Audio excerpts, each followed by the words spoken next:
Batildə həlak etmək xüsusiyyəti var. Ona görə gərəkdir ki, biz batillə mübarizə aparaq. Bu günləri müsəlmanların, möminlərin, doğru yolda olanların ən qatı düşməni kimlərdir? Yahudilər. Yahudilər, Siyonizm. Uşaqları qətl etirirlər, məktəbləri bombalayırlar, yaşayış yerlərini bombalayırlar, bütün aləmi vururlar bir-birinə. Bu batilin bir dənə təzahürü. Seyyidəlilər gedəcək, Seyyid Müştəbalar gələcək. Yəni tarix həmişə təkrar olur. Yəni bu yol bitməyəcək. Və batilin qarşısında duraq və haqqı müdafiə eləyək ki, ta bütün bəşəriyyət öz kəmalına çatsın və əbədi saadətə çatsın. Bizim ideologiyamızda budur ki, yalnız yaşamaq yox. Bizdə şəhadət də nədir? Qaliblikdir.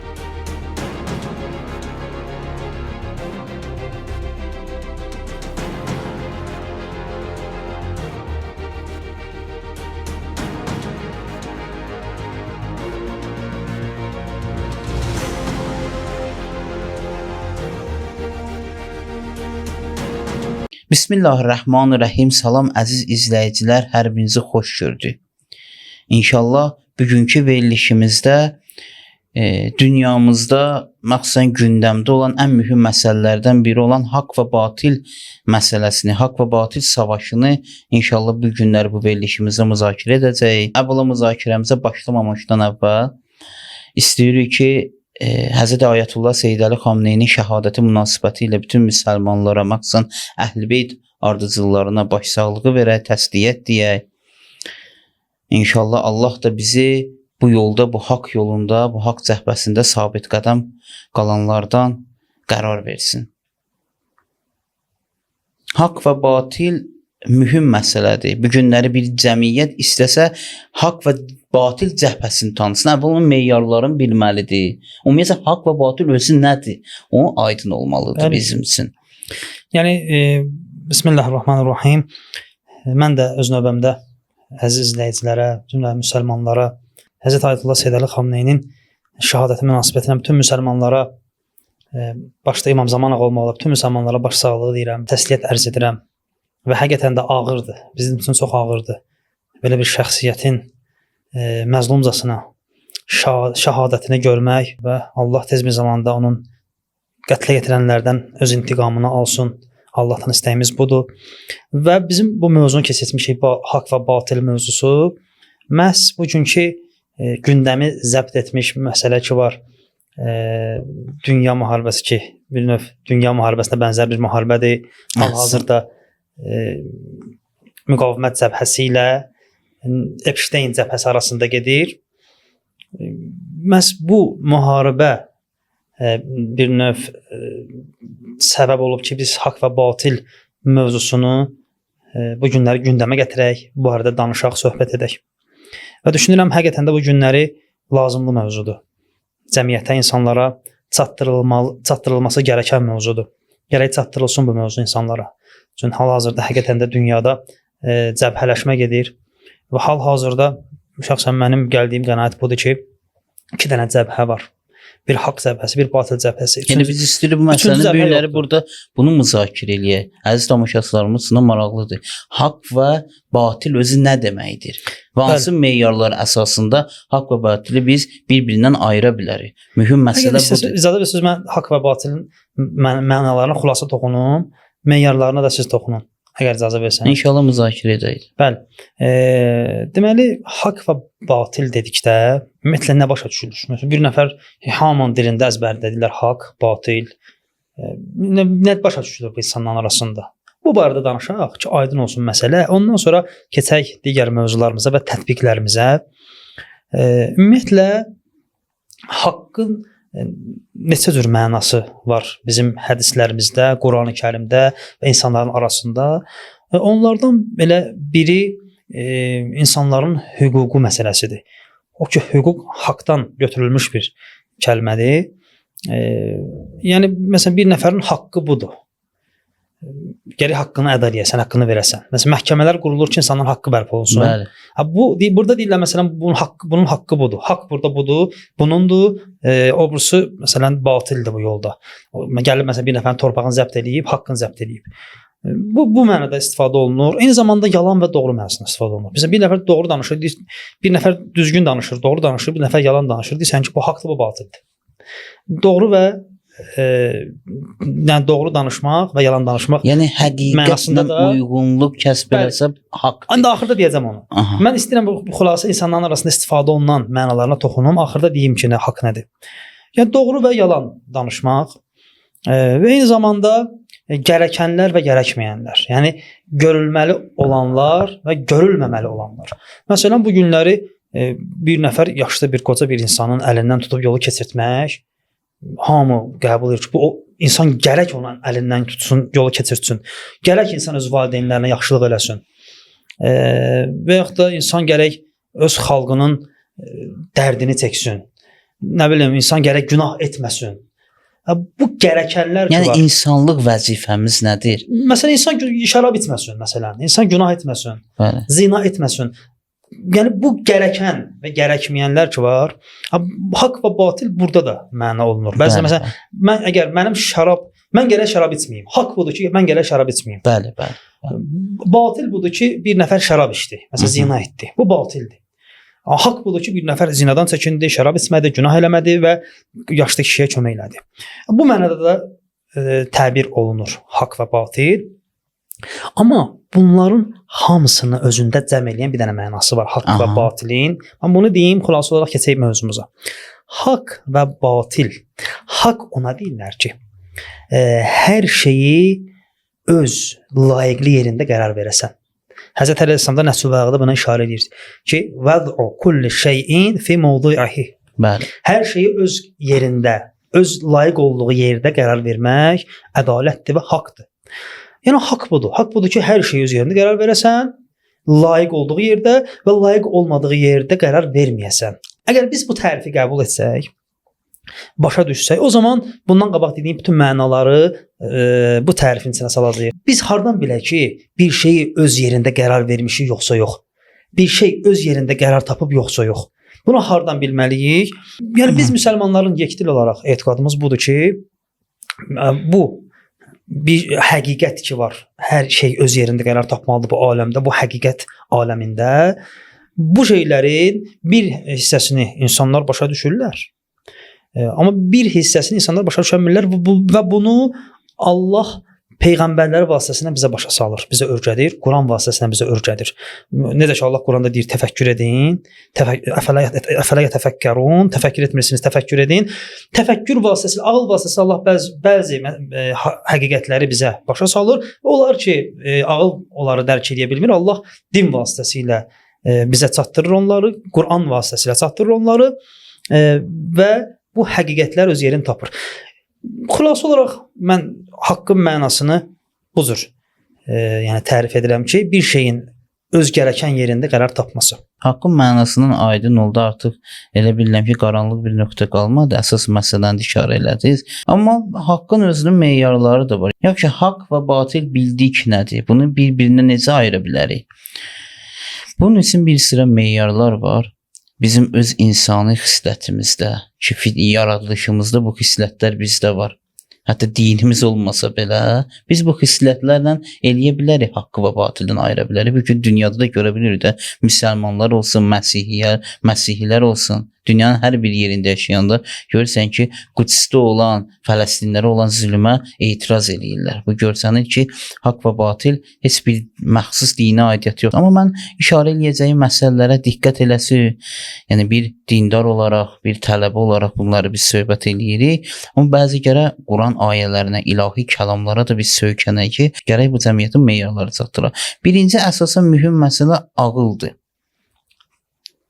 Düzgün təfəkkür etmək insanı haqqdan və batildən ayıra bilir. Daha doğrusu düzgün təfəkkür etmək insana meyar verir ki, insan haqq və batili bir-birindən ayıra bilsin. Məsələn, elə baxsın Allah Mütəal özü də Qurani-Kərimdə çox düşünməyə insanı çağırır, dəvət edir, təfəkkür etməyə dəvət edir. Dəfələrlə zülbəzir ayələrdə ləəlləkum tətəfəkkərun və yaxud da bəzi ibrətamiz hekayələri gətirəndən sonra deyir ki, məsələn bu şeylər ulul əlbəb, ibrət sahib, əfələ təqilun və yaxud da ki, görürsən nə qədər ayələri ki var, axırlarında Allah düşünməklə, ağıl sahiblərinin təfəkkür etməklə və belə məsələlərə işarə elə istəmirəm bütün ayələrə toxunum, amma bir ayədə ki Allah Mütəala misal olaraq deyim, Əuzubillahimineşşeytanirracim, Allah Mütəala buyurur ki, yubayyinullahu lakumul ayati la'allakum tetefekkerun. Allah Mütəala ayələrini sizin üçün bəyan eləyir ki, siz düşünəsiniz. Təfəkkür eləyəsiniz, düşünərsiniz. Yəni bunlar nəyə göstərir? Nişanələrini, aləmdə baş verən, istəyir təbii hadisələri, istəyir bəzən insanlar arasında indi dünyada düşən bu hadisələri izləmək, düzgün təfəkkür eləmək. Mən deyirəm bu adi düşüncədən də fərqlidir ya. Sən artıq aləmdə baş verənləri düşünürsən, bu proseslərin pərdə arxasında olan hadisələri artıq analiz eləyirsən. Bəli. Burada təfəkkür təhlil, analiz mənasındadır. Yəni sən məsələn Allah Mütəala deyir ki, ayələrimi siz üçün bəyan eləyirəm, siz düşünəsiniz. Yəni bu ki ilahi nişanələri ki var, bu nişanələrdə ilahi qüdrət yatır. Bu nişanələrdə Allahın bəndələri üçün ibrətamiz hekayələr qoyur. Bunlar biz siz nədən irəli gəlir? Yəni Allah Mütəala özü bizi dərin düşüncəyə dəvət edir. Yəni mən nə demək istəyirəm? Sözümüz anladı. Bu haqq və batili bir-birindən ayırmaq meyarıdır. Bu ağıl insanlar var da, müsəlmanda qeyri-müsəlmana ayırmır ki. Bütün insanlarda var. Bütün insanlar düzgün şəkildə təfəkkür eləsələr, necə ki İmam Kazım buyurur ki, Allah Mütəala insanlar üçün iki hüccət qərar verir. Zahiri hüccət, batini hüccət. Zahiri hüccət nədir? Peyğəmbərlər, imamlar, onların canişinləri, dövrümüzün rəhbərləri. Amma batini hüccət həmin ağıldır. Bəsirətdir. Bunlar batini hüccətdir. Yəni batini hüccət nədir? Səni heç vaxt qoymur azasan. Səni hidayətə, peyğəmbərlərin missiyası nə idi? İnsanları hidayətə çatdırırdı. Məncə ağıl, təfəkkür meyardır, haqla batilə ayırmaq deyəndə burada bir dənə də qeyd vurmaq lazımdır. O da bundan ibarətdir ki, gərək insan ağılla düşünəndə, təfəkkür edəndə bura yad ünsürləri bu düşüncəsinə, bu təfəkkürünə buraxmamalı, yaxın buraxmamalıdır. Və onların təsirindən qorumalıdır. Amma bir dənə məsələn deyim, bunu da deyim, yanlış anlaşılmasın. Məsələ nədir? Məsələ budur ki, ağıl haqqla batili bir-birindən ayıra biləcək meyarlardan biridir. Bəli, mən sözünüzü təsdiqləyirəm. Ağıl haqla batili ayırmaq üçün həqiqətən də meyardır. Amma mənim sözüm budur ki, bəzi insanlar bir də təfəkkür məlumlar vasitəsilə məchullara doğru hərəkət etmək və məchulları məlum etməyə deyilir. Tərifi budur təfəkkürün. Yəni mən əlimdə olan məlumatlar vasitəsilə hərəkət edirəm mənə məlum olmayan məsələlərə tərəf və o məsələləri özüm üçün məlum edirəm və bəlli edirəm. Mənim sözüm budur. Mən bunu demək istəyirəm. Demək istəyirəm ki, insan təfəkkür edəndə, ağlını işə salanda gərək ön yarğıları da qoysun kənara. Məsələn, bir nəfərin yaşadığı bir dənə kənddə müəyyən bir adət-ənənə var. Bu adət-ənənə buna təsir qoyur. Bu artıq bu adət-ənənənin təsirindən çıxa bilmir deyənə. Bu düşüncələrini də o adət-ənənələrin təsiri altında qurur. Və o da bir nəfərin gecə-gündüz televiziya vasitəsilə, radio vasitəsilə, nə bilim, bunun qulağına vəsvəsələr edirlər ki, nə bilim, biz filan məsələlər bu cür olmalıdır, filan bəs məkan. Bu o məlumat hücumlarının, məlumat axarlarının təsiri altında qalır. Və təfəkkür edəndə də o axarları gətirir, öz təfəkküründə qərar verir və təfəkkürünün yanlış istiqamətə getməsinə səbəb olur.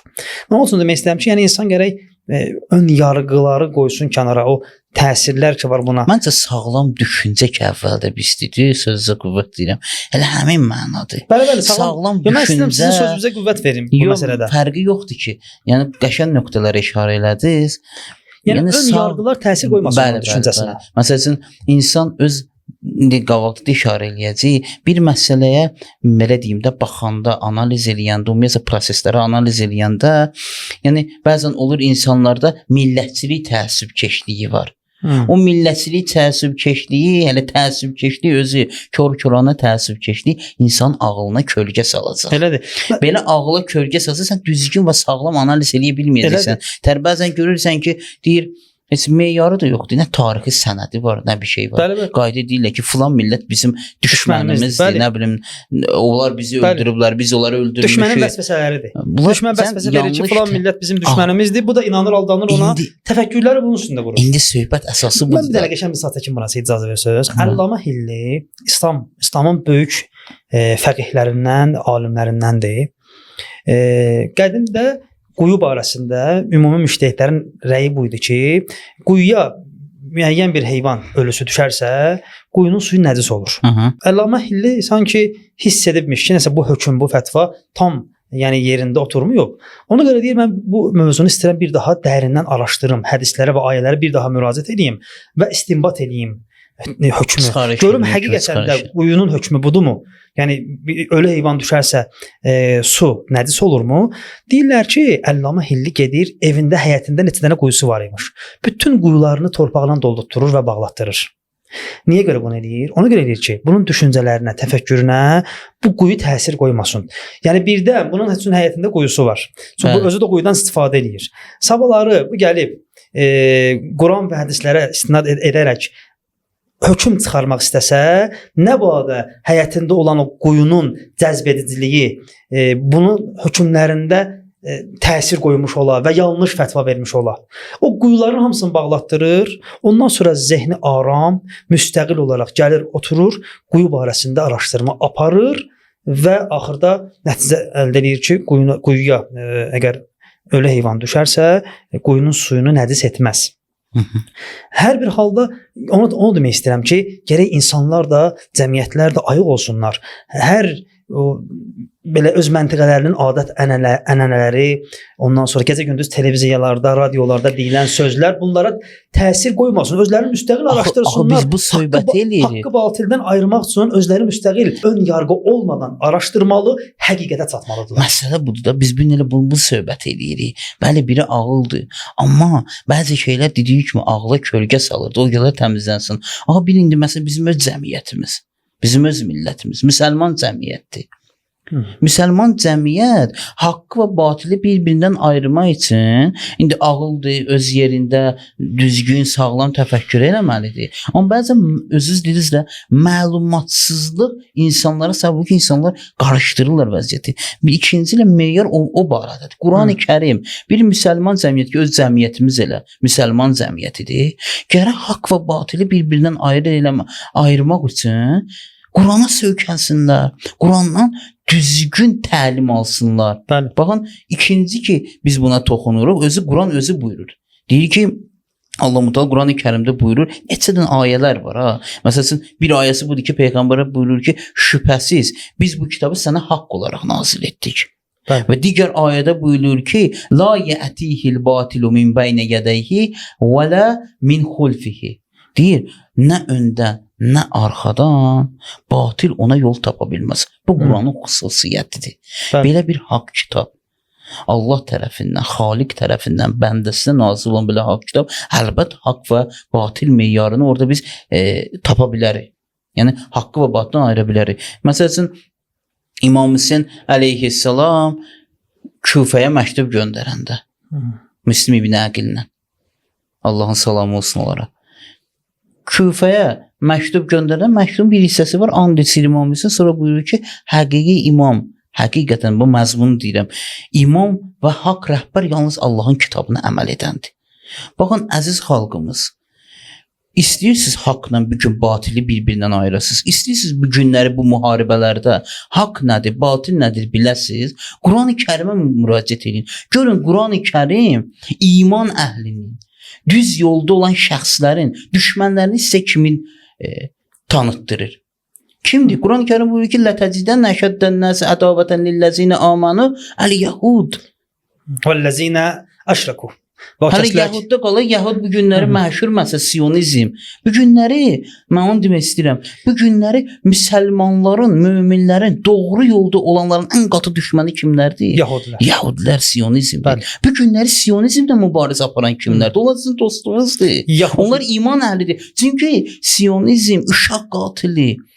Neçə min uşağın, qadının, köməksiz insanların qanını tökən Yəhudi, Siyonizm, İsrail hökuməti Təzəricəmdə İranda rejimi belə deyək. qızlar məktəbini vurub partladan Bəli, 170 onlara yaxın söhbət körpə əsnasında da siz də biz də işarə eləyəcəyik. Bəli. Bunlar düşmənin xislətindəndir, düzdür. İndi biz onu işarə eləmirik. Düşmən Qurani-Kərim açıq aşkar. 1400 il bundan qabaq bizə bunu çatdırıb. Ay sağ ol. Ki ən belə xəbis, ən kinli, müsəlmanların ən xəbis və ən kinli düşmənləri Yahudilər. Ay, indi bu müsəlman cəmiyyəti Qurani-Kərim özünə meyar götürsə, bu günləri haqqı kim olduğunu biləcək. Niyə? Quran deyir ki, ən qatı düşməniniz Yahudilərdir, möminlərə deyir. Bu günləri möminlərin ən qatı düşməni kimdir? Hı -hı. Yəni daha doğrusu bu günləri Yəhudilər, Siyonizm ən qatı düşmən olaraq harucum eləyir. Kimdən varsa var. Elədir. Bu günləri Seyyid Əli Xamneyni şəhid elədi. Bəli. Neçə ili təhdid eləyirlər. Bu günləri onu şəhid elədilər. Yəni bu vaxtlarda təqribən bir neçə gün bundan qabaq şəhid elədilər. Qatı düşmən olaraq özlərinə Seyyid Əli Xamneyni bildi, təhlükəli bilirdilər. Əlbəttə ki, Seyyid Quran- Əlilər gedəcək, Seyyid Müştəbalar gələcək. Yəni tarix həmişə təkrar olur. Yəni bu yol bitməyəcək. Bu yol şəxsə bağlıdır. O Belə- belə bizim İmam Hüseynimiz getdi, peyğəmbərimiz getdi, İmam Əli getdi, yol dayandı. Elədir. Deməli Allah varsa Elədir. həmişə bu yol var. Üzr istəyirəm. Bunu da sözümü deyim, yekunlaşdırım. Siz də inşallah əlavə edərsiniz. Yəni mən demək istəyirəm ki, müsəlman cəmiyyəti Qurana baxdıqda kimin dost, kimin düşmən, kimin haqq, kimin batil olduğunu bir-birinə yaxşı ayıra biləcəklər. Bəli, bəli.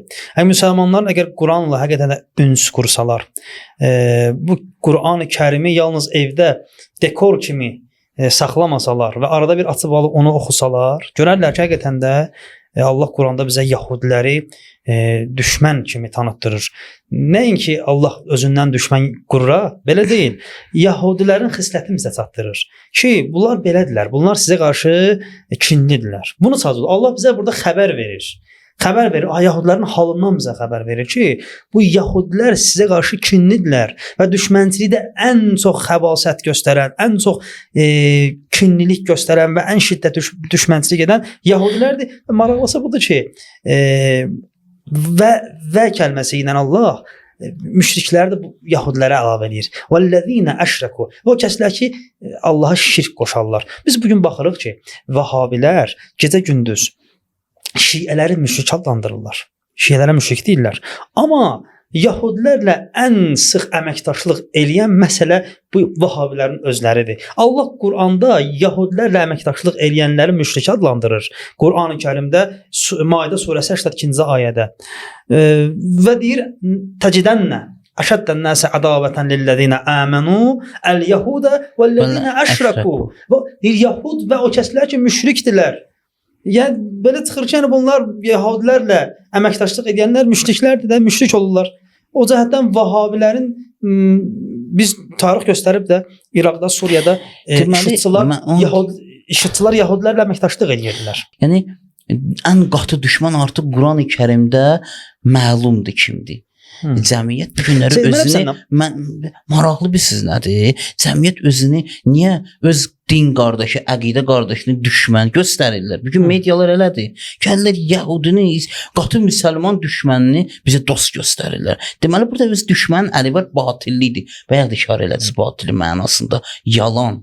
Həqiqətə uyğun olmayan. Həqiqət budur ki, Yəhudi bizim düşmənimizdir. Siz bunu bizə dost kimi göstərməyin. Deməli siz batil, siz yalan danışırsınız. Amma mən istəyirəm, əgər icazə versiniz, bəzi məsələlərdə elə bunun ardıca işarə eləyək ki, çox vaxtımız almasın. Əgər məsələn meyarlara müraciət etdikdə, axı ilahi rəhbərlər də bizim üçün haqq və batil arasında meyardılar, düzdür? Bəli. Məsələn, məsumlar, peyğəmbərlər, İmam Hüseyn öz qiyamı ilə, İmam Hüseynin qiyamı haqqı dilçətdi, batili zəlil elədi. Bəli. Halbuki qanı ilə belə. Zahirən bəzən elə bilinir ki, bəzən şəhadətə çatmaq, düşmən bəzən tənə vurur, lağ edir. Elə bir zəif salır ki, çıxır deyir, mən filan kəsi öldürdüm. Trump deyir. Elə bir qürurla danışır, filan kəsi öldürdü. Bunların ideologiyasında yoxdur. Amma bizim ideologiyamızda budur ki, yalnız yaşamaq yox. Bizdə şəhadət də nədir? Qaliblikdir, qələbəlikdir, bəli. Şəhidlər ki, ölmürlər, bəli, Quran prinsipindən əsasən şəhidlər axirət daha yaşayırlar. üstündür Bəli. bu dünyadan, bu dünyaya. İndi mən də onu demək istəyirəm. Siz özünüz də elə işarə eləyəsiniz, istifadə eləyərik. Məsumlar və ilahi rəhbərlər, məsumlar və onlardan belə deyək, onların yetirmələri olan indiki dövrümüzdə rəhbərlərimiz bizim üçün haqq və batil meyarlarıdır. Seyid, mən istəyirəm bir məsələyə də toxunum. Ümumiyyətlə, mümkündür bəziləri desinlər ki, siz niyə bu qədər batilin üstünə gedirsiniz? Niyə bu qədər batilə, yəni batillə mübarizə aparmağa meyillisiniz? Niyə bu qədər mübarizə aparırsınız batillə? Buraxın batilin başını geçsin də. Batilla nə işiniz var sizin? Mümkündür bir dənə belə bir söz desinlər. Əlbəttə, sözdə qüvvət ola deyirəm. Yəni bizim üçün haqq məlum olandan sonra mənasını bilirik, haqq və batil nədir? Meyarlarında bilirik. Yəni gözləyək ki, fəsad, batil gəlib bizə əzsin. Biz fərz edirik ki, vəzifə hiss edir mübarizə aparmaya. Biz fərz edirik ki, biz haqqı da, batili tanımışıq. Hamısı bəllidir. Meyarlar hamısı öz yerində. İndi bir nəfər deyir ki, adam mübarizə aparmadı, amma başını bıraq yaşasın öz içində. Batildir də, qoy o da yaşasın. Əvvəldə bunu qeyd edeyim ki, batilin bizimlə işi var. Bizim batillə işimiz yoxdur. Batildir bizə əziyyət verir. Batildir bizimlə mübarizə aparır, haqqı aradan aparmağa çalışır. Yəni aləmdə həqiqət haqqdır da. Haqqdır, bəli. Həqiqət haqqdır. Batildir ürək bulandırır. Batildir maraqlıdır. Yəni ürək bulandırır bu aləmdə. Batildir radikal olan. Haqq radikal deyil, haqq cəbhəsi radikal deyil. Bir nəfər gəlib müsəlmanlara deməsin ki, siz niyə batillə bu qədər mübarizə aparmağa meyillisiniz? Çünki mən bir dənə Həzrət Əleyhisselamın Nəhcül Bəlağanın bir hədisini oxuyum. Niyə biz batillə mübarizə aparmalıyıq? Həzrət Əleyhisselam Nəhcül Bəlağada buna gözəl işarə edir. Hikmət 376-cı hikmətdə Həzrət Əleyhisselam buyurur ki: "İnnel haqqə thaqilun mari'un və innel batile xafifun və bi'un." Həzrət Əleyhisselam buyurur ki, haqq ağırdır, amma şirindir. Batil yüngüldür, amma həlak edicidir. İnsana həlak eləyir. Yəni batildə həlak etmək xüsusiyyəti var. Ona görə gərəkdir ki, biz batillə mübarizə aparaq. Yoxsa bütün aləmi həlak eləyəcək. Necə ki, bu günləri görürük də, 2 nəfər düşüb ortaya batil cəbhəsindən, Epstein cəbhəsi, bütün dünyanı qatıb bir-birinə, bütün Qərbi Asiyanı qatıb bir-birinə müharibə alovlandırırlar.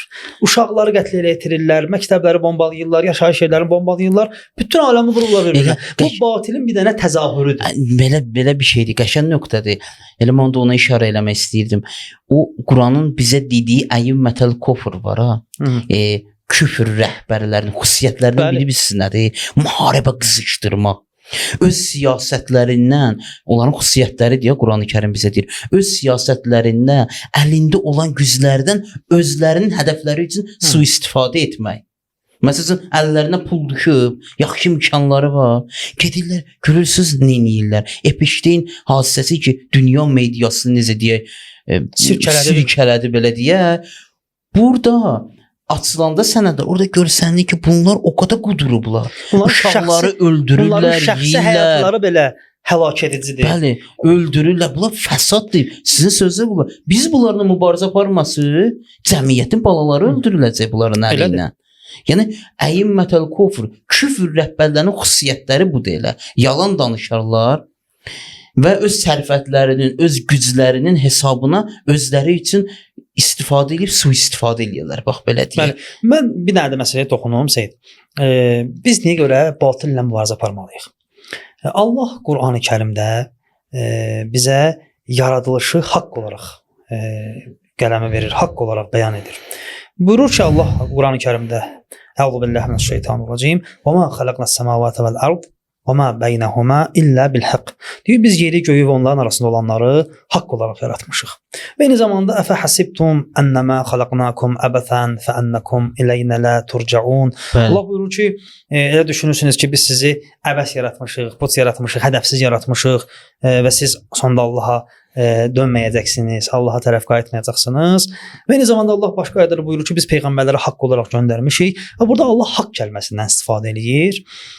Və bu yaradılışın, bu aləmin, bu düzənin haqq olaraq, hədəfli olaraq yaradılmasını bizə çatdırır və puç olmamasını, hədəfsiz, yəni bekar yerə, puç yerə yaradılmamasını bizə çatdırır. Əbəs yerə yaradılmamasını çatdırır və buyurur ki, haqq olaraq yaratmış. Yəni hədəfi var bu aləmin.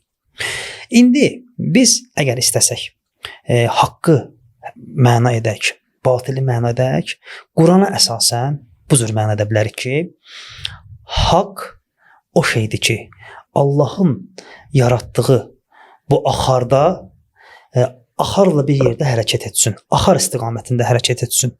Və batil o şeydir ki, Allahın yaratdığı bu xilqət aləminin axarında axarın ziddinə hərəkət etsin.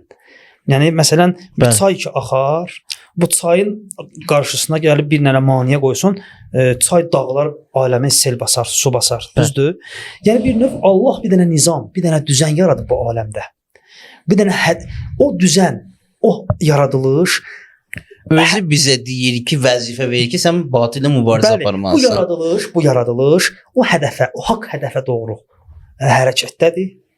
Və batil o şeydir ki, gələ Allahın hədəfə doğru, yəni həmin kamala doğru, həmin hədəf həmin kamaldır. Bəli. Allah kamala doğru, əbədi səadətə doğru olan Allahın yaradılış axarının qarşısında sədd çəkənlər batillərdir. Batildir. Səddən səbilillah. Yəni fərq yoxdur. Bu mümkündür bir rəftar olsun, mümkündür bir əxlaq olsun, pis əxlaq, hansısa bir əməl olsun. Allahın yaradılış axarının müqabilində durub onun qarşısında sədd çəkən hər bir şey batildir. Niyə? Çünki bu yaradılışın, bu nizamın inkişafının qarşısını alır, hədəfə çatmasının qarşısını alır və əbədi səadətə çatmasının qarşısını alır. Biz bir növ batili və haqqı Qurana əsasən bu cürdə tərif edə bilərik və buna görə də biz gərək batillə mübarizə aparaq və batilin qarşısında duraq və haqqı müdafiə edək ki, ta bütün bəşəriyyət öz kamalına çatsın və əbədi səadətə çatsın. İndi məsələ də budur. Batillə mübarizə aparmağı elə bizi ilk olaraq dini vəzifəmizdir, insani vəzifəmizdir. Baxın, elə İslam dinində ilk kəlmə ki, insanı təvhid əhlindən eləyir.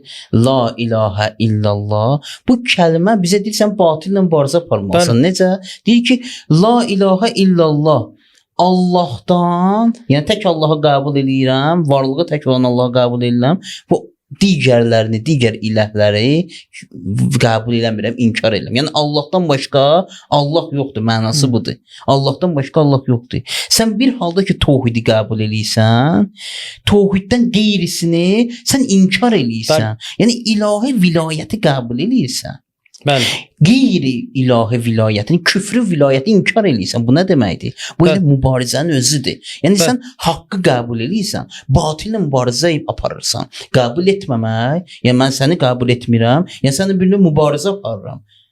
Küfr vilayətini biz qəbul etmirik. Bizim inancımız budur ki, təvhid inancı budur ki, şirki qəbul etməsin. Düzdür? Küfrün vilayəti şirkdir. Biz bunu qəbul etmirik. İndi, yəni etiqadi olaraq qəbul etmirik. İndi bu özü İslam dini, yəni həm dini vəzifəmizdir, həm insani vəzifəmizdir. Biz küfrlə mübarizə aparaq. Küfrlə mübarizə aparaq, yəni batil cəbhəsi ilə. Niyə mübarizə aparaq? Bir məsələləri də var indi. Bilməm işarə eləyəcəksiniz, yoxsa yox, elə mən burada qeyd eləmişəm. Haqq fitrətlə uyğunluqdur. Uyğunluq kəsb edir. Baxın, bu günləri elə məşhur məsələdir. Elə Minabda vurdular, körpələri şəhid elədilər. Düzdür? Bu batilin xüsusiyyətidir də. Sən hərbi döyüşün varsa, sən get ya hərbi bazanı vur, gücün çatırsa. Sən dinc əhali ilə nə işin var? Bəli, bütün insanlar narahat oldu. Aysa. Hətta özü Amerikada haqq tələb edir. Amerikada siyasətçilər özü bunu Trumpın bu əməlinə etiraz elədilər. Bizim ölkədə də bəziləri buna etiraz elədilər. Bəli. Yəni bu iş görsənir ki, bu iş ümumiyyətlə insani hüquqlarla, insani dəyərlərlə, mən iradım var onlara, insani dəyərlərlə uyğun gəlmir. Yəni haqq fitrətlə hamı buna mübarizə aparır. Fəəlhəməhə fucurəhə və təqvəhə. Allah nə deyir Quranda? Deyir biz onlara yaxşılığı və pisliyi ilham etdik, örgətdik. Allah insan fitrətinə yaxşılığı da, pisliyi də örgədib. Bəli. Bu meyardır. İstər müsəlman ol, istər kafir ol. Haqq və batılı sən ayırd etmə qabiliyyətin var sənin. Bir köməksiz əlində silah olmayan bir cəmaatı, yəni uşaqdır, qadındır, qocadır, yəni adi dinc əhalidir. Bütün dünya narahatdır. Bütün dünya narahat hazırda. Qəzzada bugün İsrail Siyonist rejim Qəzzada törətdiyi cinayətlər, ümumi cəmiyyəti, məxsusən Avropada bu etirazlar oldu onlara qarşı. Görürsünüz ki, fitrətlə uyğunluq kəsb eləyir haqq. Və batil fitrətlə uyğunluq kəsb eləmir. Və ona görə də batillə görə mübarizə aparılsın. Və digər məsələsi, inşallah işarə də mən deyirdim biraz məsələləri geniş şəkildə işarə eləyir, amma üstündən toxunub getirir. Məsələn, ədaləti qorumaq üçün, həqiqəti qorumaq üçün, məxsusən cəmiyyəti sağlam saxlamaq üçün mən epişliyin sənədlərini görəndə çox narahat oldum. Özümüzü təhlükədə hiss edirik. Gərək bəşəriyyət belə bir insan deyim onlara, yəni insan mı deyim, nə deyim, belə bir məxluqatdan belə deyək. Məxluqatdan təmizlənsin. İstər Trump olsun, istər Netanyahu olsun, istər bunların dəstəklədiyi və yaxud da ki bunları dəstəkləyən şəxslər olsun. Bunlar bəşəriyyətin üzqarasıdırlar. Bunlar gərək yer üzündən təmizlənməlidirlər. Türkiyədəki zəlzələ olmuşdu. Gələcəyim üçün bu şəxslər. Mən bir xəbər oxudum Seyid. Türkiyədəki zəlzələ olmuşdu. Zəlzələdə başsız qalan uşaqların neçə başsız qalan uşaqları oğruyub aparıblar Epstein adasına. Yəni filmlərində mən görmüşdüm birini. Bəli, məşhur oldu Türkiyədə o xəbərlər. Danışırdı ki, bəs anasını çağırırdı. Onlar məsələn orada ona çağırırlar, o anasını çağırır, ağlayır. Yəni adam baxır, ürəyi pis olur. Həqiqətən də bugün cəmiyyətdə uşaq oğurluqları baş verir. Bunlar hardan qaynaqlanır? Yəni bu günləri müsəlman aləmində bir dənə hansısa xırda bir hadisə baş verəndə hamı insan haqlarından danışır, qışqır, bağır salır. Amma bu qədər dünyada uşaq oğurluqları baş verib, Türkiyədən zəlzələ vaxtı itkin düşmüş uşaqları, başsız qalmış uşaqları oğruyub aparıblar Epstein adasına. Bu barədə niyə barbar bağırırlar? Niyə dünya mediası bunu tənqid eləməz? Çünki media öz əllərindədir. Bugün media batilin əlindədir. Yəni bugün media bəlkə də 90%-dən çox batilin əlindədir. İndi məsələ odur. Haqq və batili, yəni bəsirətli olan bir cəmiyyət artıq medianın hər dediyi sözə gərək inanmasın, analiz eləsin, araşdırsın, təhlil eləsin. Görürsən, media yalandan deyir. Neçə aydır, məsələn, axır zamanlarda Seyid Əli Xamneyni tənqid eləyirdilər, təhqir eləyirdilər. Bir nəfər belə gedib gizlənib yerin altında, nə bilim, söyürlər. Bu kişinin işi deyir. Əgər sən mübarizə aparsan, birinci belə deyir, kişi kimi mübarizə apar. Bizdə dostlardan biri deyir, mənim bunlar trollar. Azərbaycan xalqı belə deyir. Mən Azərbaycan xalqını pak bilirəm. Mən xalqdan işim yoxdur. Mən xalqı Allahdan, mediadan danışıram. Bir gün dostlardan biri danışır, deyir, dədəm mənə qəşəng bir dua öyrətmişdi. Deyir, qəşəng söz deyir. Dədəm mənə deyir, Allahın nemətlərini Allaha dua elə gedən həmişə. Allah sənsə düşmən qərar versə də, düşməni kişisindən qərar versin. Yəni bilirsiniz nədir məsələ? Məsələn önəmli budur. Bu günləri Seyid Əli Xamneyi kimi haqq yolunda mübarizə aparan rəhbərlər, şəxslərə düşmənləri kişi kimi mübarizə aparmaqdır. Amma o şəxslər Əmir Əl-Momunun yolu getdiyi üçün kişi kimi mübarizə apardı. Əmir Əl-Momun Maviyə nə dedi? Deyir, sən elədiyin hilələri mən hamısını bacarıram. Amma o bizim şənimizin məzmunun deyir. Amma o əlinin şənində olmaz. Bugün Seyid Əli Xamneyi onlarla mübarizə gizlənmədi, meydanda oldu və meydanda da öz övladları ilə bir yerdə, qızı ilə bir yerdə, nəvəsi ilə bir yerdə şəhid oldu. Bu günlər bizim media nə təbliğ eləyirdi? Bizim media təbliğ Seyid Əli Xamneyi gedib gizlənib sığınacaqda. Bu günlər Netanyahunu tapa bilmirlər. Nə bilim Rusiyaya qaçır. Hər dəfə mən söz istəmirəm. Xırda nöqtələrə gedim. Xırda nüansları gətirmə ortaya qoyum. Mən həqiqətən də Seyid Əli Xamneyə öz cəddi İmam Hüseyn kimi məzlumcasına meydanda, öz evində, öz ailəsi ilə bir yerdə məzlumcasına xəbis düşmən tərəfindən qətlə yetirildi. Yəni düşmən budur da. Hə. Yəni düşmənin xüsusiyyəti budur. Yalandan məlumatlar yaymaqla vəziyyəti öz xeyrinə dəyişmək istəyir. Bu düşmənin xüsusiyyətidir. Belə düşmənlə gələ nə edəsən qardaş? Mübarizə aparasan. Sakit durmayasan. Bu günləri sən deyirsən dünyanın o yerində başqası uşağın öldü, Fələstin uşağından mənim nə işim var? Yadda saxla günən. Mən heç kim üçün belə bəddua eləmirəm. Sadəcə orada sənin müsəlman qardaşın şəhid olursa, səncə mənim nəyimə lazımdır, mənə deyir, sən o başına gələ bilər. Seyid, yəni onda xalq bunu bilməlidir. Bütün insanlar, haqq axtaran insanlar bunu bilməlidir ki, haqqı tanımaq üçün insanlara maneələr törədilir. Bəli, bir sıra maneələr var, qəbul edirəm. Və batil haqq olaraq cilvələndirilir və haqq gizlədilir, örtbasdır edilir. Və insanlar yəni ayıq olsunlar həqiqətən də haqqı batildən ayırmaq üçün təlaş eləsinlər. Və ümumiyyətlə belə bir sual da yarana bilər ki, ümumiyyətlə maneələr, nə kimi maneələr var? Biz haqqı tanıya bilmirik. Nə kimi maneələr var? Məsələn, mən deyirəm ki, ən böyük maneələrdən biri cəmiyyətlərdə adil insanların hakim olmamasıdır.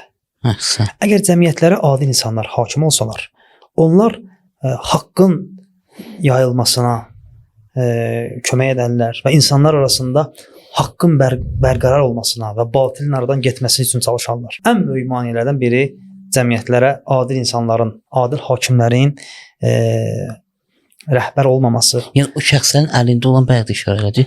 Elə bilirəm ki, o şəxslər öz əlində olan güclərdən istifadə edərək haqqı təhrif eləyirlər. Elə olur da. Bəli, odur. Haqqı təhrif eləyirlər, qarışdırırlar haqqdan batili. Məsələn, Həzrət Əleyhissalam Nəhcül Bəlağədə 196-cı xutbədə buyurur ki: "Ənə fi əydin-nəs haqqan və batilən." Deyir, insanların arasında haqq və batil var. Haqq da var, batil də var. Bəli. Sonra başqa namədə, 53-cü namədə buyurur ki: "Uşabul haqqu bil batil." Batil haqla qarışır cəmiyyətdə. Yəni insanların arasında haqq və batil ki bir-birinə qarışıb, gərək bir nəfər yol göstərən olsun bu insanlara ki, haqqı batildən insanlar üçün ayırd edə bilsin və insanlara haqqı olduğu kimi təqdim edə bilsin. Məhz bunlar adil və aqil hakimlərdir. O hakimləri də ki, öldürürlər, istəmirlər. Bəli, insanlara haqqı göstərir və batilin həqiqi simasını çatdırırlar və eyni zamanda bunu da qeyd etmək olar ki, ümumiyyətlə insanların xüsusiyyəti budur ki, insanlar gecə-gündüz gördükləri və eşitdiklərinə inanırlar. Məhz buna görədir ki, Allah gündə 5 dəfə namaz qılmağı bütün müsəlmanlara vacib edir. Niyə? Sən səhər namazla başlayırsan, günorta namazla, axşam namazla. Niyə hey insana deyir namaz qıl, niyə? Çünki insan unutqandır. İnsan gündəlik ünsiyyət qurduğu, gördüyü işlər, eşitdiyi məsələlər insanın həyatına təsir qoyur. Ona görə deyirlər ki, dost seçəndə düzgün dost seç özünə. Çünki dostun insana təsiri var. Mən nə demək istəyirəm? Demək istəyirəm ki, bu günləri haqqın gizli qalmasına və batilin insanlar arasında haqq olaraq, haqq kimi qələmə verilməsinin əsas səbəblərindən biri də insanların gündəlik ünsiyyət qurduqları vasitələrdir. Nə? Televiziya vasitələri, radio vasitələri, gündəlik sosial şəbəkələr. Bunlar vasitəsilə insanlara haqq batil kimi, batil haqq kimi təqdim olunur. Məsələn, gic-gic seriallar bu günləri xalqları məhv edir. Məxsusən Azərbaycan xalqını türk seriallar məhv edir. Məxsusən türk seriallar. Ailələrin ailə strukturu, ailə sistemi bu günləri bir dənə cəmiyyətdə düzgün, yəni insanların kamala çatması üçün insanları kamala çatdıran düzgün struktur olaraq ailə strukturudur cəmiyyətdə. Bugün istəyirlər ailə strukturu məhv olsun, ailələr dağınıq olsun, pərakəndə olsun, nəsillər korlansın və bunu da həmin televiziya vasitəsilə edirlər. Yəni maneələrdən biri də seriallar vasitəsilə edirlər. Bunlar maneələrdir. Özünüzdə demək istəyirəm ki, insanların gecə-gündüz ünsiyyət qurduğu vasitələr onları aldadır və insanlar da əsir olurlar öz gördüklərinə, öz eşitdiklərinə. Ona görə Allah Quranda gəlir deyir ki, əfələ yətəfəkkərun, düşünmürsünüz, əfələ təqilun, ağlınızı işə salmırsınız. Düşünün, ağlınızı işə salın. Hər gördüyünüzə inanmayın, hər eşitdiyinizə inanmayın. Yəni hər gördüyünüzdə öz həyatınızda tətbiq etməyin də. Sən ona gücün çatmır və yaxud da ki, nə bilirsən bu haqqdır, batildir. Elə gördüklərin öz həyatlarında ailə məsələlərini tətbiq eləyirlər və göz ailələrin dağılmağına gətirib çıxarır ki, əksər cəmiyyətdə bundan şikayətçidirlər. Bəli, ona görə də Həzrət Əli əleyhissalam Nəhcül Bəlağada xütbə 69-cu xütbədə buyurur ki, "La ta'rifunal haqqa kema'rifetikum al-batil." Həzrət Əli buyurur ki, siz batili tanıdığınız kimi haqqı tanımırsınız. Yəni cəmiyyətdə o qədər haqq batilə qarışıb ki, siz batili tanıdığınız qədər haqqı tanımırsınız. Yəni məsələ haqqı tanımasın gərək siz buyurduğunuz kimi insan ağlını işə salsın, təfəkkür eləsin, müstəqil düşünsün, bəsirətli olsun. Bəli. Bu özü də bəzi şeylərin islahı olmalıdır. Məsələn, insan nəfsi istəklərini islah etməyincə bu problemlər olacaq. Görürsüz, tamah, nəfsi istəklər səbəb olur ki, insanın bəzi işarə elədi bundan qabaqda, insan ağlını qaraldır və insan düzgün sağlam təfəkkür eləyə bilmir. Quran-ı Kərim buyurur ki, ya əyyuhəllezina amanu in təttəqullaha yec'al lakum furqanan. Fikir ver, deyir ki, ey iman gətirənlər, əgər təqvalı olsunuz, əgər Allahdan qorxsaz, Allah sizə furqan verəcək. Furqan yəni nədir? Haqqı batildən ayıra bilmək qüvvəsi, potensialı sizə verəcək. Bəli. Bu hardan gəlir? İnsanın xüsusiyyətləri düzgün dərk eləsin və öz nəfsini kontrol eləsin. Əgər o şəhvət, qəzəb qüvvəsi ağlın idarəsində olarsa, cəmiyyət həmçinin inkişaf eləyəcək. Yox, əgər onlardan biri ağla hakimlik eləyəcəksə, ağıldan üstün olacaqsa, deməli ağıl onun kölgəsində qalır, artıq ağıl onun kontrolunda olur. Bəli. Şəhvətin kontrolunda olur, qəzəbin kontrolunda olur. Belə cəmiyyət, belə şəxs düzgün təfəkkür eləyə bilmir, ona görə qarışdırır. Bəli. Ona görə qarışdırır məsələləri. Digər tərəfdən kör-körana təəssüb. Əvvəldə də işarə elədi. Bununla indi biraz geniş işarə eləyək. Bu günləri hansı təbliğ eləyirlər cəmiyyətdə? Millətçilik ideologiyası. Nə edirlər? Ümmətçilik və ümmətçilik ideologiyasını gətirirlər. Millətçilik müqabilində. Bəli, millətçilik müqabilində qərar verirlər. Niyə? Çünki istəyirlər burada həqiqi haqqa mane olsunlar. Bu yanlış təfəkkürdür. Haqla batilin meyarı bu deyil. Quran-ı Kərim əsasən sizin Allah yanında ən üstününüz təqvalı olanlarınızdır, Allahdan qorxanlarınızdır. Amma görürsən ki, millətçilik ideologiyasında elə bir şey yoxdur. Sən kimiz haqqına girdin. İnsan hüquqlarının əlini aldı. Çünki sənin millətindən də o düzdür. Yox, elə bir şey yoxdur. Bəli. Təəssübli, kör-körana təəssübkeşlik haqqın qabağında mane olur. Bu gün təsir olursun ki, bizim cəmiyyətdə pantürkizmi təbliğ eləyirlər. Yəni türkçülük.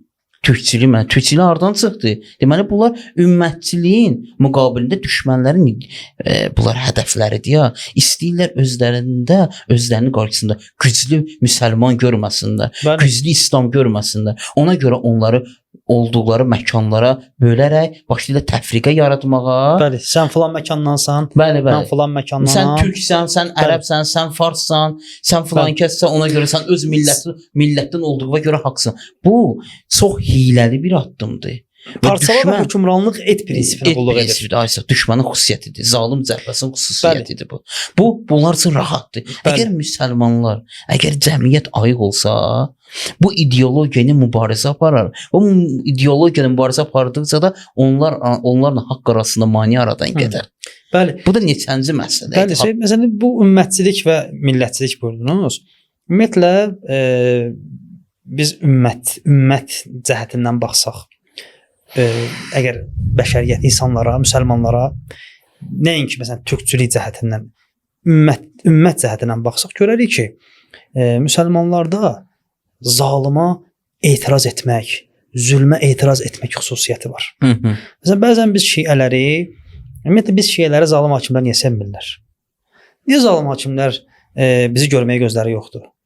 Tarix boyu da belə olub, tarix boyu şiələrə zülm ediblər. Tarix bu şiənin elə tarix boyu məsələn şəhid olması ya zindanda olması, tarix bu bizə şahiddir bu şeylərə. Tarix boyu şiələrə böhtan atıblar, şər atıblar, zindana salıblar. Nəyə görə? Çünki şiələr həmişə öz xalqlarının qeyrətini çəkiblər. İnsanlara olunan zülmlərin qarşısında durublar. Məzlum xalqların müdafiəçiləri olublar. Zalım hakimlərə etiraz ediblər. Buna görə də zalim hakimlər şiələri görməyə gözləri olmayıb tarix boyu. Və bu gün də belədir. Şiələri sevmirlər hakimlər və radikal adlandırırlar. Yəni bu nəyə? Biz şiələrin xüsusiyyəti budur ki, biz İmam Hüseyndən belə öyrənmişik ki, zalim əgər zülm edirsə, susma, etiraz elə. Susma, qarşısında dur. Yəni haqqı dinən. Denən bu zülmləri sən niyə edirsən? Sənə kim haqq verib, kim ixtiyar verib? Sənin nə üstünlüyün var bu insanlardan ki, bunlara zülm edirsən? Tağutun vilayətin qəbul etmir, Allahın vilayətini qəbul edir. Həzrət Əli İlahi vilayətin xüsusiyyəti nədir? Məndə Allahu veliyyullezine amanu yuxricuhum minez-zulumati ilen-nur. Bəli. Nur, hədəfə, səadətə çatmaq üçün gərək Allahın vilayətidir. Allahın vilayətin xüsusiyyəti budur. Allah üz istəyirəm, bu ayənin tərcüməsi budur. Yerinə düşdü, mən işarə elədim. Deyir, Allah möminlərin rəhbəridir, vəlisidir. Deyir, onları zülmətdən çıxarıb nura tərəf aparır. Səadətə çatmaq üçün biz batillə mübarizə aparırıq. Bu ilahi vilayətin xüsusiyyətidir. İlahi vilayət haqqdır. İlahi vilayət bizə deyir ki, sən qeyri-ilahi vilayət, yəni tağutun vilayətində nə edirsən? Mübarizə aparır. Çünki onlar nurdan çıxarıb insanı zəlalətə, zülmətə salırlar. Bu artıq bizim üçün məlumdur. Biz gərək zülmətlə, nə bilim, belə deyək, səadətə aparmayan yolla biz gərək mübarizə aparaq. Elədir. Həzrət Əli əleyhissalam Nəhcül Bəlağədə İmam Həsən və İmam Hüseynə bir vəsiyyətnaməsi var. Buyurur ki, Kunə liz-zalimi xasmə və lil-məzlumi avnə. Deyir, zalıma düşmən olun, məzluma köməkçi olun. Bu bizim Əmir əl-Mömininin, bizim Peyğəmbərdən sonra haqq olan canişinin vəsiyyətidir bizə ki, zalıma düşmən, məzluma köməkçi olun. Biz müsəlmanlar, biz şiələr tarix boyu zalıma düşmən, məzluma köməkçi olmuşuq. Bu gün də belədir. Bu gün də Qəzza xalqına demək olar ki, biz baxmayaraq ki, onlar sünni qardaşlarımızdır, bizim şiə deyirlər. Biz bununla belə, onlar məzlumdular. Biz onları özümüzü qardaş bilirik və onların köməyinə, dəstəyinə getmişik və onlara kömək etmişik biz müsəlman olaraq. Dəstək xarakterli olaraq da bir məlumat dediyimdə ilk dəfə, yəni Qüdsə dəstək olmaq üçün ilk dəfə İmam Xomeyni rəhmətullah əleyh Ramazan ayının son cümə gününü beynəlxalq Qüds günü kimi təqdim elədi, insanlara tanıtdırdı. Yəni banisi İmam Xomeynidir, İslam inqilabıdır. Yəni bu özü bir dəstəyin göstəricisidir. Bəli. Yəni o cəhətdən, yəni mən Azərbaycan xalqının həqiqətən də şəxsiyyətlərini araşdırsaq, görərik ki, Azərbaycan xalqı İmam Hüseyndən, Həzrət Əli əleyhissalamdan ilham alaraq daim zalıma etiraz edib və məzluma köməkçi olublar. Mən Hacı Zeynalabdin Tağıyevdən bir misal çəkeyim. Manaf Süleymanov öz kitabında qeyd edir ki, o vaxtı Çar Azərbaycana səfərə gəlir və Azərbaycandan nümayəndə olaraq Hacı Zeynalabdin Tağıyevi təyin edirlər ki, Çarı qarşılasın və hamı Çara ehtiram olaraq papağın başından çıxardır. Yeganə şəxs Hacı Zeynalabdin Tağıyev olur ki, papağın başından çıxartmır. Hətta böyründəki ona hey belə dirsəyinlə vurur ki, bəs papağı çıxart başından, bəs hörmətsizlik olmasın Çara. Hacı Zeynalabdin Tağıyev onu saymamazlıq edir ona. Heç ona əhəmiyyət vermir, papağını da başından çıxarmır. Və sona qədər də başında papaq qalır. Bu Hacı Zeynalabdin Tağıyev bu cürəti, o Çarın qabağında bu cürəti hardan tapmışdı? Məhz İmam Hüseyndən, məhz Həzrət Əlidən, məhz İslamdan, ümmətdən, ümmətçilik prinsipindən tapmışdı bu cürəti. Hətta Hacı Zeynalabdin Tağıyev o vaxtı İrana yardımlar göndərirdi. Çar hakimiyyətindən xəbərdarlıq olunur ki, bəs Hacı Zeynalabdin Tağıyev və digər milyonçular İrana köməklərini durdursunlar. Hacı Zeynalabdin Tağıyev bir dənə cavab verir. Mən istəyirəm bunu millətçilik və ümmətçilik məsələsinə bağlayım. Hacı Zeynalabdin Tağıyev deyir ki, biz müsəlman olaraq öz vəzifəmizi yerinə yetiririk. İranda müharibə şəraitində, müharibə dövründən çıxmış dul qadınlara və uşaqlara yardım göndəririk. Əgər biz bunu göndərməsək kafir olarıq. Bizim müsəlman olaraq bizim vəzifəmizdir ki, İranlı qardaşlarımıza kömək göndərək və bu üzdən Hacı Zeynalabdin Tağıyev İran xalqına kömək etməyi öz şəri vəzifəsi bilir. Yəni o cəhətdən mən bunu qeyd kimi demək istəyirəm ki, millətçilik məsələsi yad ünsur olaraq bizə düşmənlər tərəfindən təlqin olunmuş bir ideologiyadır. Biz tarix boyu ümmətçilik prinsipinə söykənib yaşamışıq. Bəli, elə buyurduğunuz kimi bu məsələlər haqqın insanlara çatmasında mane olur və çox təhlükəli bir şeylərdir insanın səadəti üçün. Bunlar insanın səadəti yox, dediyimiz kimi zəlalətə çatdırır. Elə billə müzakirəmizi bu yerdə sona yetirək inşallah. Allah hər birimizi bu yolda sabit qədəm saxlasın. Əziz tamaşaçılarımızla da sağollaşırıq. İnşallah sizə Allah'a tapşırırıq. Vəssalamu aleykum və rəhmətullahi və barakatuhu.